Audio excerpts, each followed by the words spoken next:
Dans une capsule précédente, nous avons vu comment faire pour pouvoir créer un dossier au sein de notre disque virtuel.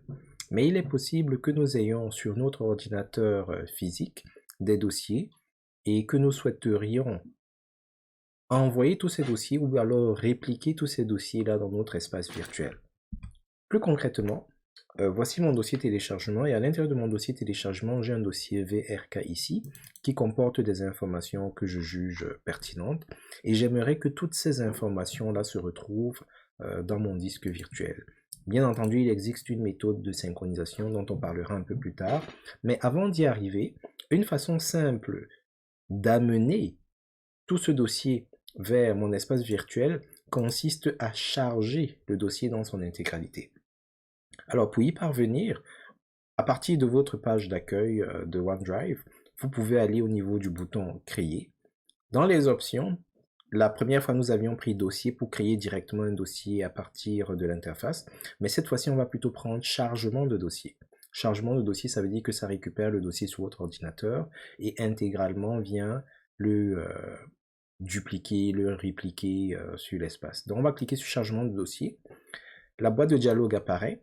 Et dans cette boîte de dialogue, tout ce que vous avez à faire, c'est de vous diriger vers le dossier qui vous intéresse. Alors, le mien se trouve dans téléchargement, et c'est le dossier VRK. Alors, vous sélectionnez VRK, vous ne l'ouvrez pas, vous le sélectionnez tout simplement. Alors, en fait, pas VRK, mais le dossier qui vous intéresse. Donc, vous vous assurez que le nom du dossier qui vous intéresse est bel et bien écrit dans cette zone-ci, et vous cliquez tout simplement sur le bouton Envoyer. Alors, quand vous cliquez dessus, si c'est une des premières fois que vous le faites, vous aurez un message d'avertissement comme celui-ci. Si c'est vraiment ce que vous vouliez faire, vous confirmez, envoyez. Et là, vous attendez juste que l'intégralité du dossier puisse être rapatriée. Donc, on va attendre quelques secondes.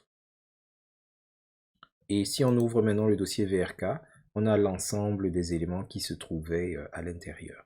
Alors, une autre méthode pour y parvenir aurait pu être de... C'est juste un peu long. De comprimer ce dossier-ci. Donc, par exemple, vous le comprimez, vous l'envoyez vers le dossier compressé zip, par exemple. Zip, c'est mieux.